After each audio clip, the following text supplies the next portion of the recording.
النار التي وقودها الناس والحجارة أعدت للكافرين صدق الله العظيم. إن الله وملائكته يصلون على النبي يا أيها الذين آمنوا صلوا عليه وسلموا تسليما. اللهم صل على سيدنا محمد وعلى آل سيدنا محمد وبارك وسلم. الصلاة والسلام عليك يا سيدي يا رسول الله وعلى آلك وأصحابك يا سيدي يا حبيب الله. الصلاة والسلام عليك يا سيدي يا رحمة للعالمين وعلى آلك وأصحابك يا سيدي يا خاتم النبيين. بعد الحمد والصلاة نبی کریم رؤوف الرحیم سیدنا کریم سید المرسلین خاتم النبیین شفیع المذنبین امام الانبیاء خاتم الانبیاء جناب محمد مصطفیٰ صلی اللہ علیہ وآلہ وسلم کی بارگاہ اقدس میں ہدیہ درود و سلام پیش کرنے کے بعد حاضرین مکرم قرآن مجید کے سلسلہ وار اس درس قرآن میں آج ہم پہلے پارے سے سورہ بقرہ کی آیت نمبر 23 اور 24 پڑھ رہے ہیں۔ رب کائنات کی بارگاہ میں دعا ہے الہ العالمین حق اور سچ کی توفیق عنایت فرمائے۔ سننے اور سنانے کے بعد خالق کائنات ہم سب کو قرآن مجید پر عمل کی توفیق عنایت فرمائے۔ سورہ بقرہ کے اس رکوع میں اللہ کریم نے ایک نئے موضوع کو، ایک نئے ٹاپک کو یہاں پہ بیان فرمایا ہے کہ سابقہ امتوں کے ماننے والے، سابقہ کتابوں کے ماننے والے اور دیگر مذاہب کے ماننے والے جب آقا کریم سید المرسلین خاتم النبیین صلی اللہ علیہ وآلہ وسلم کے بارے میں یہ کہہ رہے تھے، اعتراض کر رہے تھے کہ آپ کا کلام یہ الہامی کلام نہیں ہے، یہ آسمانی کلام نہیں ہے، یہ معاذ اللہ استغفر اللہ آپ خود سے بنا رہے ہیں۔ اللہ کریم نے ارشاد فرمایا وَإِن كُنتُمْ فِي رَيْبٍ مِّمَّا نَزَّلْنَا عَلَىٰ عَبْدِنَا، اگر تمہیں شک ہے نا جو کچھ ہم نے نازل کیا اپنے بندہ خاص پر، فَاتُوا بِسُورَةٍ مِّن مِّثْلِهِ، تو تم لے آؤ اس کی صورت جیسی ایک مثال، وَادْعُوا شُهَدَاءَكُمْ، اور اس میں بلا لو جو تمہارے گواہ ہیں نا ان سب کو اس میں بلا لو، من دون اللہ، اللہ کے علاوہ، الہ کے علاوہ، مالک کے علاوہ، خالق کے علاوہ جو تمہارے مددگار گواہ ہیں ان سب کو بلا لو، ان کنتم صادقین، اگر تم سچے ہو۔ اور اگلی ہی آیت اپنے اسی دعوے کا انہیں جواب دے رہی ہے، فرمایا فَإِن لَّمْ تَفْعَلُوا وَلَن تَفْعَلُوا، اگر تم لا سکو اور ہرگز نہیں لا سکو گے، فَاتَّقُوا النَّارَ الَّتِي وَقُودُهَا النَّاسُ وَالْحِجَارَةُ، پس ڈرو اس آگ سے جس میں انسانوں اور تمہارے ان پتھروں نے جانا ہے، اُعِدَّتْ لِلْكَافِرِينَ، اور کافروں کے لیے یہی ٹھکانہ ہے۔ حاضرین مکرم، قرآن مجید پڑھنے والوں کے لیے آسان کر دیا گیا ہے۔ میں نے اسی درس قرآن کے آغاز میں عرض کیا تھا کہ یہ دلچسپ بھی ہو سکتا ہے، یہ توجہ بنانے والا بھی ہو سکتا ہے، لیکن اس کے لیے ذہن بنانا پڑتا ہے، اس کے لیے سوچ بنانا پڑتی ہے۔ اس کے قرآن مجید کے آیات میں ایک دلچسپ رغبت ہے، ایک دلچسپ نسبت پائی جاتی ہے۔ اب پچھلی ہی آیات میں اللہ کریم نے پہلے اپنی تخلیق کا ذکر کیا، اس کے بعد آسمان سے اترنے والے پانی اور پھر اس سے پیدا ہونے والے ثمرات اور فصلیں اور ان کا ذکر کیا، اب اس کے ساتھ ہی اللہ کریم نے ایک نیا موضوع چھیڑ دیا۔ یہ اس کلام کے کلام الہ ہونے کی نشانی ہے۔ عام کتاب پڑھنے والے کے لیے ایک موضوع ہوتا ہے، ایک کتاب ایک موضوع کی شروع ہوئی، اس کے سارے ابواب، اس کے سارے چیپٹر ایک ہی موضوع کے ہوں گے، لیکن قرآن مجید کا معاملہ مختلف ہے۔ لہٰذا اس کا جو پڑھنے والا ہے، اس کا جو سننے والا ہے، اس کا جو سمجھنے والا ہے، اس کا ذہن بھی مختلف ہونا لازم ہے، اس لیے کہ ایک ہی موضوع قرآن کا نہیں ہے۔ قرآن کے موضوع کے بارے میں بہت سارا دنیا میں کلام کیا گیا، لکھا گیا، پڑھا گیا کہ قرآن مجید کا موضوع کیا ہے۔ صوفیاء نے اس کا جواب دیا کہ دراصل قرآن کا موضوع انسان ہے۔ انسان کے جس طرح دن اور رات ایک جیسے نہیں ہوتے، صبح اور شام ایک جیسے نہیں ہوتے، ہر دن چڑھتا ہے تو نئے معاملات ہیں، ہر مہینے کے ساتھ نئے معاملات ہیں، ہر گھنٹے کے ساتھ، ہر لمحے کے ساتھ ایک نیا معاملہ درپیش ہے۔ لہذا یہ کلام دراصل انسان کے لیے ہے، انسان کی زندگی میں آنے والے سارے معاملات سے متعلق ہے۔ اس لیے اس میں آپ نے یہ دلچسپی برقرار رکھنی ہے کہ اس کی ہر آنے والی آیت ایک نیا موضوع لے کے آئے گی، ایک نیا عنوان لے کے آئے گی، ایک نیا پورا ایک جہان، ایک نیا کل جائے گا۔ اب پچھلی آیات میں، پچھلی رکوع میں ہم نے منافقین کا سارا تذکرہ ہو رہا تھا، اب اس آیت سے ایک نیا موضوع شروع ہو گیا۔ یہ ایک بہت بڑا موضوع ہے کہ کلام الہ پر، رب کے کلام پر اعتراض۔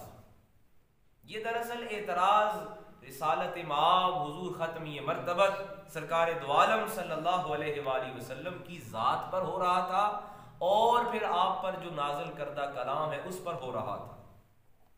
اور یہ قرآن کا یہ چیلنج، یہ دعویٰ، یہ آج تک موجود ہے۔ مفسرین کرام فرماتے ہیں کہ مکہ میں بیت اللہ شریف کے ساتھ آقا کریم صلی اللہ علیہ وآلہ وسلم کے اعلان نبوت سے پہلے عرب دراصل کہتے ہی لفظی طور پہ بولنے والے کو ہے، اور اس کے متضاد جو لفظ ہے وہ اجمی بولا جاتا ہے، جس کا معنی ہوتا ہے گونگا۔ وہ اپنے علاوہ پوری دنیا کو گونگا کہتے ہیں کہ ہمارے مقابلے میں کوئی نہیں بول سکتا۔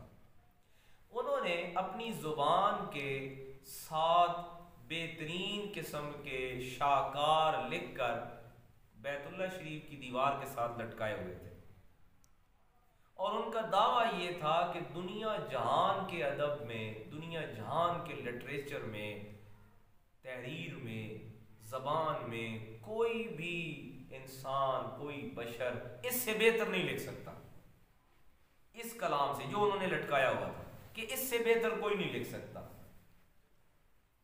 لیکن جیسے ہی مفسرین کرام فرماتے ہیں کہ یہ شاید میں نے سورہ فاتحہ میں بات سنائی کہ جیسے ہی سورہ فاتحہ نازل ہوئی نا، انہوں نے جا کے وہ 7 معلقات انہیں کہتے ہیں، وہ 7 معلقات انہوں نے اتار لی، کیونکہ وہ زبان کو جانتے ہیں،